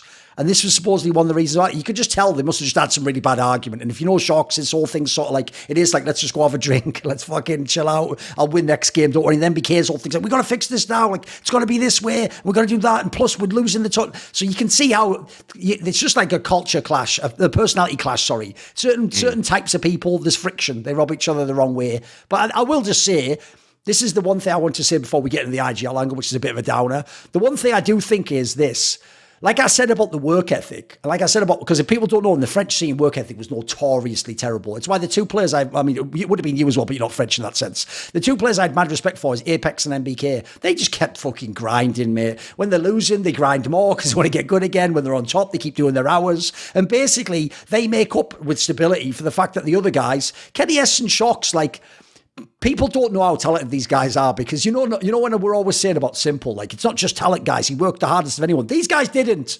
I can tell you right now, they did not. One, shox, those stories are true. He was like George Best. He was actually out drinking and then came in the next stage, worked himself through map one, and then was the MVP of the tournament. Kenny S, really, this is not a joke, would just sometimes only play the officials and the scrims. He wasn't touching CS before that. Like, he was ridiculous. So these guys, they could have stretches where they're just doing months and months without doing this. And what you guys don't know at home is they won tournaments and MVPs doing this. This wasn't like that was their bad period and that explains it. No, they had the ultimate enigmas. It's why if I could ever make a documentary, these would be some of my first candidates. But MBK was one of those guys where he always did his hours. He used to even do it on stream, if people don't remember. You could just see him do his DM warm-up every single fucking day. He would even do his AWP kills where he doesn't play with the AWP. Like, he had an insane mindset. So one thing I always thought was a really cool stat. It's probably true to this day. Maybe Apex overtook him, I'm not sure. But I think with all the Very Games titles, maybe not. There used to be a stat where not only in CSGO was like NBK, who remember lost 1 million tournaments to NIP. There was a stat at one point where he was like 3rd or 4th in trophies ever. Oh yeah, probably. And then I remember for the French scene, he was way ahead of everyone because he was the only piece in every team. So like, you can say what you like about any other aspect. This is one of the brilliant things about these French players. They all have the weaknesses, but man, do they when they shine so much. Like this guy, his mindset also, I've no doubt, took him to so many championships and every year going back up, right?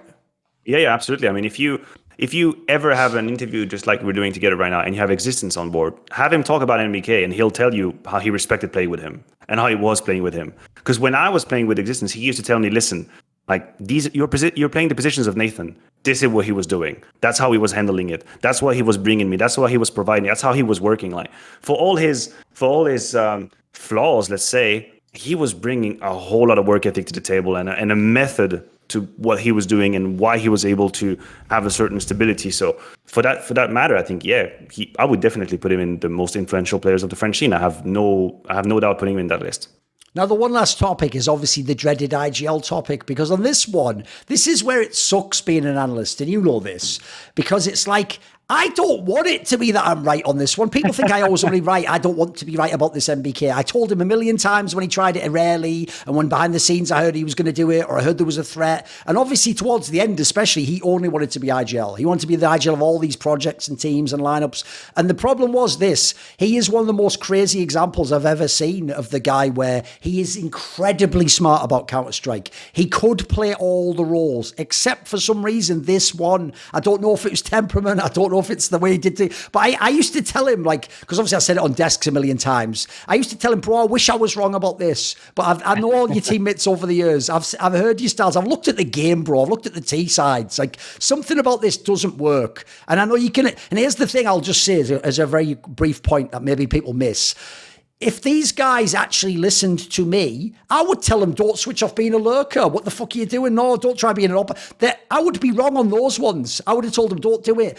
In some ways, the fact that in their life, it's actually a thing about sports stars, the fact that in life, everyone's told you no, but you go yes and double down, and then you break through, that is almost like what brought you to the absolute top of the world. So you're not then just going to turn around and go, well, maybe I don't know what I'm talking about. Maybe you're right. Like, in some ways, that's the last realization you ever have. And this guy, I don't actually know, bearing in mind the Falcons thing, I don't know if he still does it, if he's realized now. I don't know if it's ever clued in, because there's a lot of examples of this, like we said, shox and a bunch of other people, but this guy, if he just essentially didn't want to be IGL, I don't think he would ever be kicked from a team ever. Do you know what I mean? I don't think he ever would be. I know what you mean, and I just want to preface my answer by, I have never lived the live experience of him being an IGL. So I'm going off of hypothesis here, predictions and hypothesis, right? Okay. I feel like some of the traits that we've described throughout the last few minutes is an issue as an IGL. Because right, on one hand, you have a player, someone that is obviously very clever, extremely clever, a deep understanding of the game, an ability to visualize what's happening, to form plans, and like a course of action on how to basically just have the highest percentages of winning the round. He can do that. He's always being able to do that.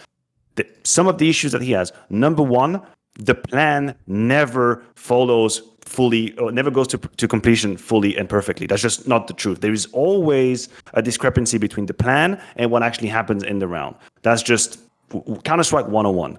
And the quality of a leader is not only what kind of plan are you putting forth, but how do you handle like the pushback that's happening? How do you handle losing a player that just had the key smoke? How do you handle your teammate just massively messing up and dying when he shouldn't have? How do you handle these bad decisions? How do you jump back on your feet as the round is happening and come up with something new?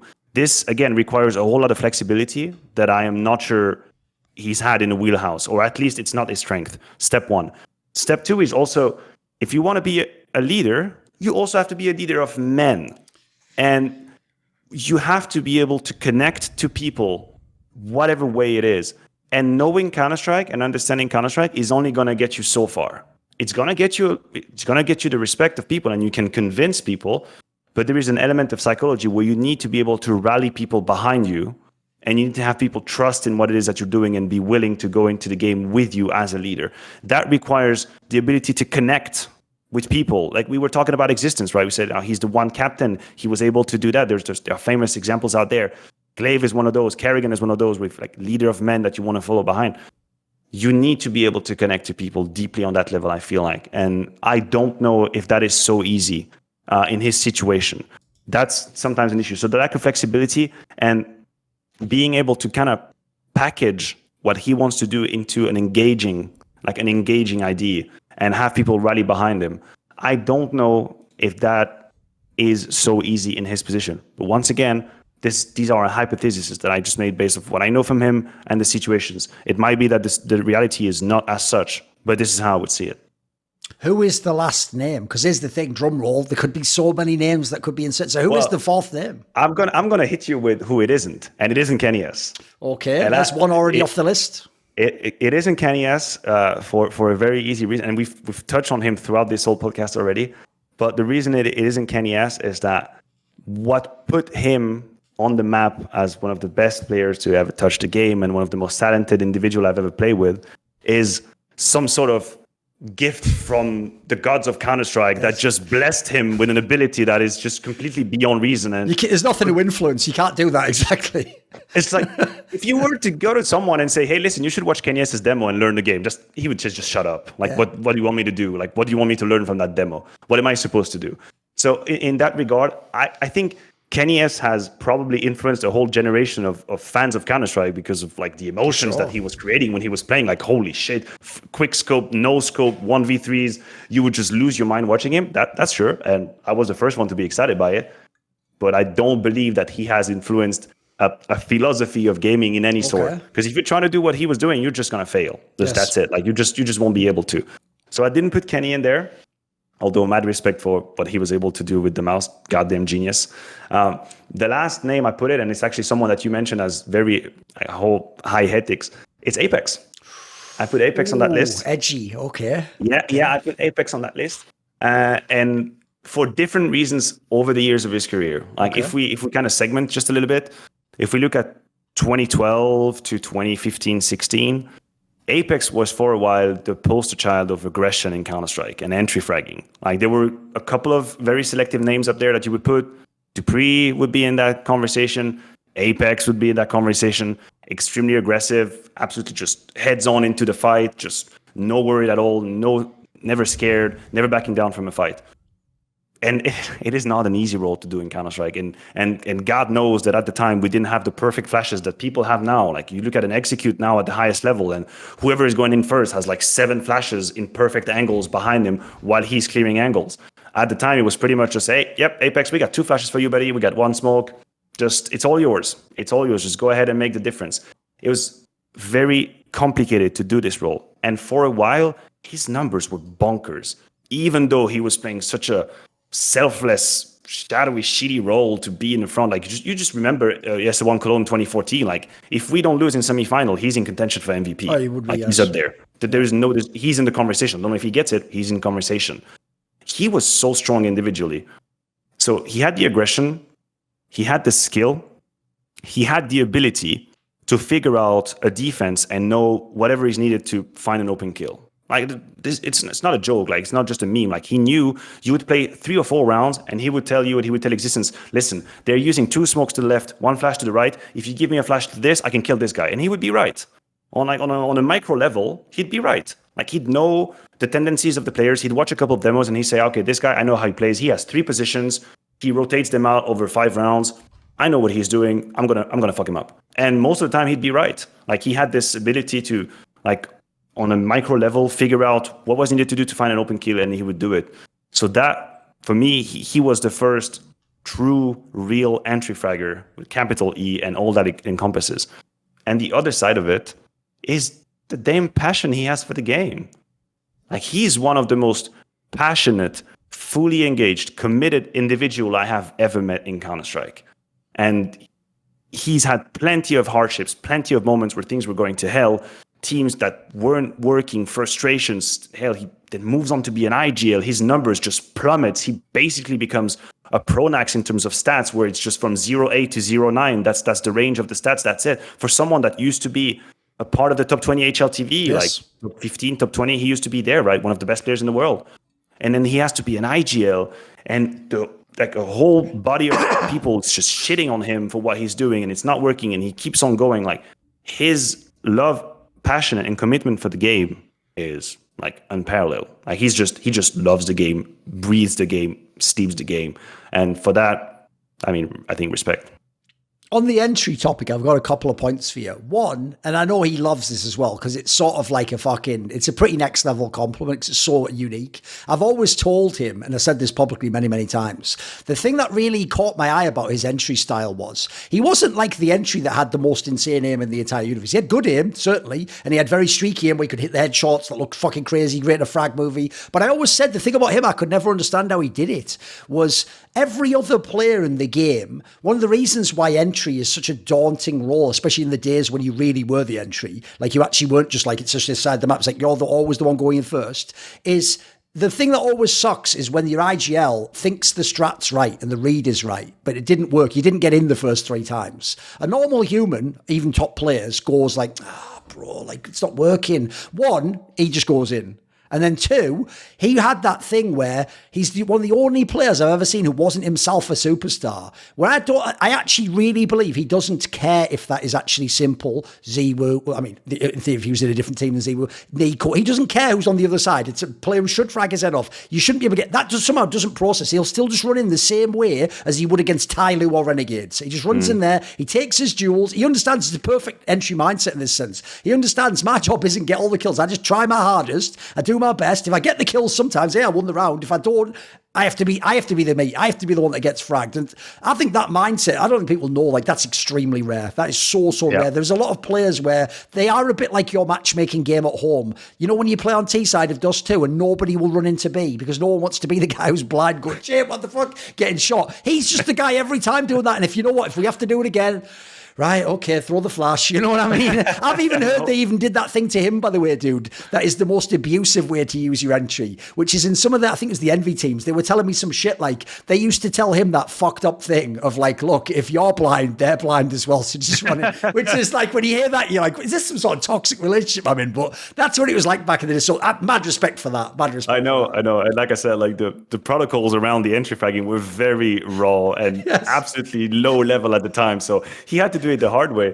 But yeah, it's funny that you mentioned like whoever he plays against, he plays the same. It's actually a conversation that he and I had, like when he told me verbatim, because he's aware that today he doesn't have the same skill and same proficiency as back in this. He's aware of that. He's not an idiot. He's not oblivious to the situation.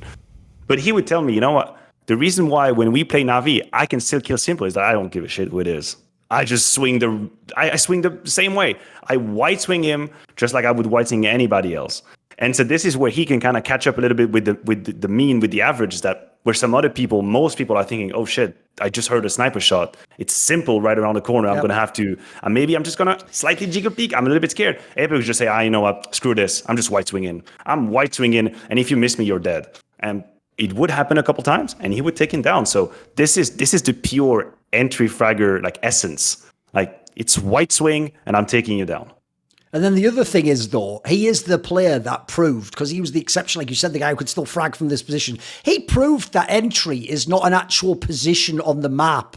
I've always said this, you know, when people think they're like coming up with something revolutionary, telling me at Maniac, you know, there are no support or entry players. That's like saying there's no fucking forwards and defenders in football, you moron. Like, they don't only play that point in the game. Like, if the defender's running up forwards and he gets set up for a shot, he takes a shot too. But at the same time, the defender tends to be the one who plays more back and the forward's more the one receiving the ball forwards. Like, yeah, it depends on the game situation. We get that, bro. You're actually on level 1 here. We're up here talking like on fucking meta context. So the problem is, though, he had to show everyone that for entry. Bro, if people think they went too far with the Hiko, get right, happy, lurking, where they really were like, bro, it doesn't mean you're permanently never showing and like kill them all in the back. You have to eventually pressure them up. And every now and then you've got to be with the entry pack.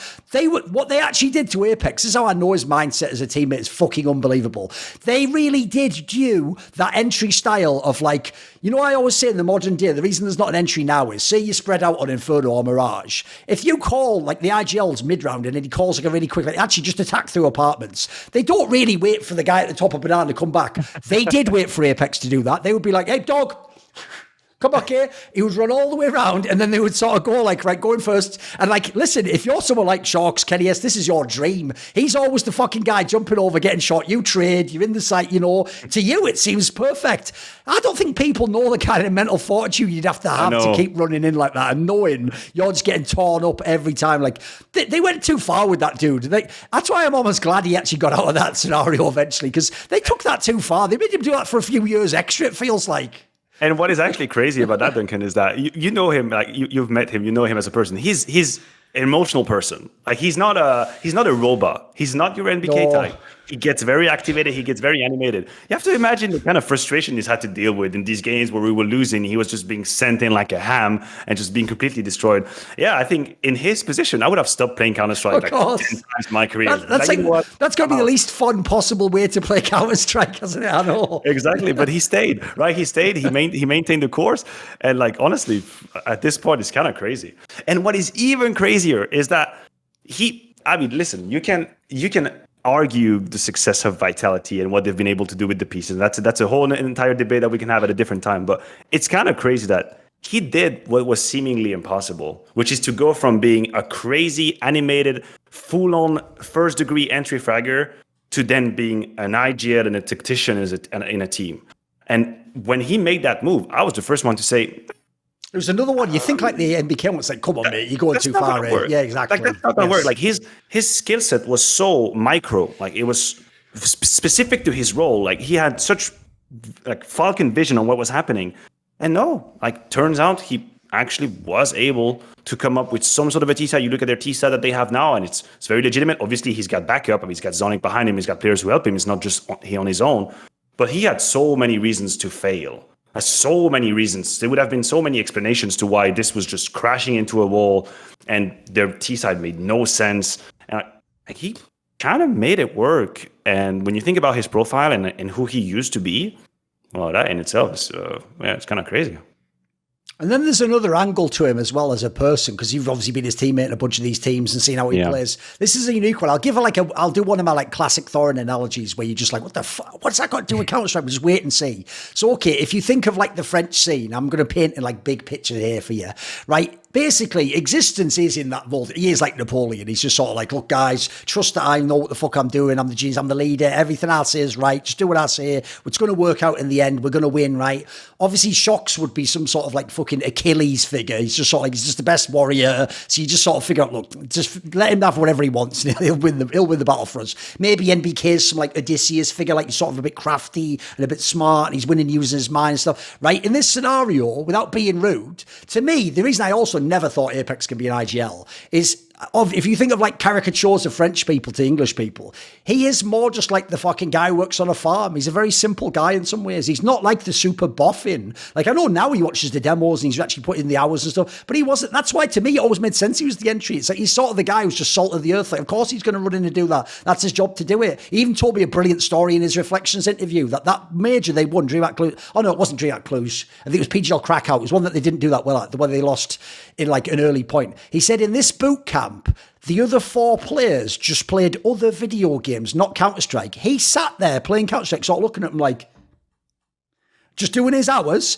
And at the end, he even at one point in time when they got eliminated had to just like actually cause a scene to make people even wake up to like, what are we doing? Like he said he had to get like a beer and like throw it on the floor or something and be like, what the hell is going on here? And he even had this line he said that he had to Kenny, where when he would just be the bait for Kenny over and over and over. But then he said he would look and Kenny just wasn't even playing CS. He would just say to him, look, bro, you got to give me something. Like, I'll do all this shit for you. I'll run in first, I'll die, but you got to give me something. So what people don't know about him, and it's been really present when he's been in IGL, he's never come out in an interview and said, I am the best IGL. Even when he won like Pro League, even when he won the major, he didn't say he's the best. He just said, fuck you for doubting me. He's a guy, by the way, this is so crazy. You'll never find this in a pro player. Remember, he's played with Kenny S. He's played with Ziwu. He's never played with Simple. Bro, when I actually would make arguments to him, because we've gone back and forth a million times privately, he would actually agree if I made good points. And maybe as Simple is slightly better than, but I think Ziwu's second. And I'm like, bro, this is crazy. Like, no one will ever say that. Anyone who's normally you always ride with your guy. You have to. And if he's from your nationality, there's a million reasons you have to. But what I'm getting to here is, I don't think he's still a super cerebral guy, but he's really earnest. And he's a really reflective guy, actually, which is usually quite rare for people who aren't the really like big brain boffing guy. He's a really reflective guy. He really knows. You fans think you're telling him his flaws and that he died and he pushed it. He fucking knows that. He understands that. He's actually painfully aware of it in some senses. But that's one of the things that I'm really impressed with, because there's so few players that are in that mold, mate. There's the Carragans and the odd ones, but even a lot of like really great players don't have that dimension. No, you're absolutely right. And I mean, can you name another player that had such an incredible like personality arc throughout his career. Like, think about who he was and who he is now. How for a while he wasn't able to handle frustration. He was raging, he was hitting the desk or whatever the hell. Like, to who he's become now. That's crazy. I mean, of course, you can always create a meme compilation of Apex when he's playing, because you will see it on his face. Like, he wears his heart on his sleeve. It's very out there. But he's matured so much in like his stint as a player.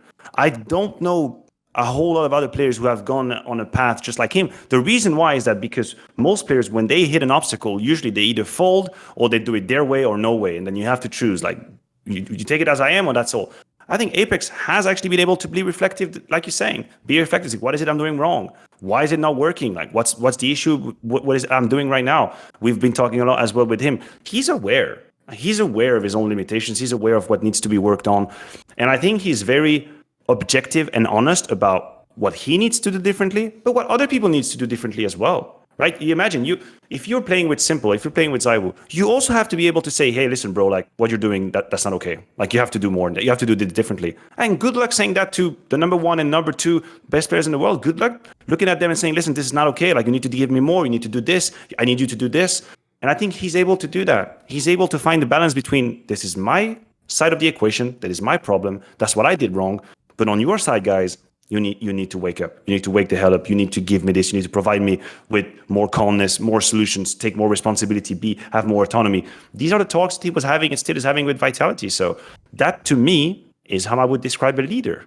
Someone that's actually honest and objective about the situation and doesn't veer away from the conversation, doesn't veer away from looking at his own flaws, but also the flaws of his squad, and just put everybody on the right track to work better. So he has shortcomings, sure. He's not a perfect leader, absolutely. I would never argue that. But the path and the growth that he's had, both as a player and then as an individual, yeah, to me, he's one of the figures of the French scene, no doubt.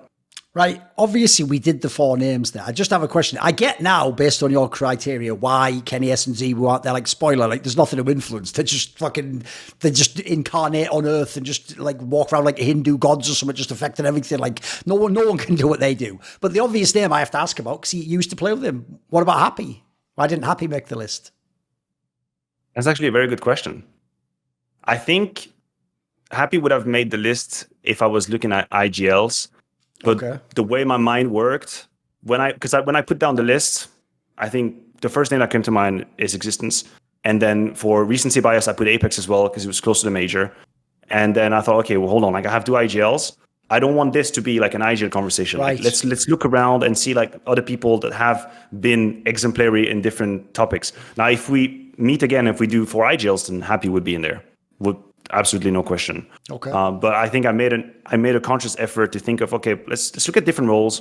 And by the way, to the ZywOo mention, the reason why he is not on that list is generational, because the generation that molded me as an individual is not his generation. If we meet again in 4 years, he's on the list. It's non-negotiable. It's stupid not to mention him. But I was not molded by ZywOo. I had other figures around me, and that kind of helped me kind of make sense of Counter-Strike and like grow as a person. Now I just witnessed the Hindu god, as you say. that's fucking walking the earth now. So that's why in that regard, he hasn't influenced me the same way. But of course, just listen, like whatever the 8th wonder or something, or the 9th wonder that is, like, yeah, of course he's on that list. I've been pleasantly surprised during the time I've had my Patreon and my Patreon community, the Skrilluminati, by both the financial support they've provided and the moral support. And so this video was kindly supported and made possible by Starlust, Theo Buenzli, Ahmed Hadjou, Matt Pugnatio Rajcula, Torin, Jensen Goh, Animosity, Tobias Bernasconi, Bot Pounder 420, Yerka 86, Tosh, and as always, you know it, a special thanks goes out to my main man, Jerky's Minion. Would you like to ask a question in one of those AMAs where I tend to go pretty in depth? Sometimes they even spin out into their own videos. Do you want teasers to find out who the upcoming guests are for the myriad of interviews that I do across esports?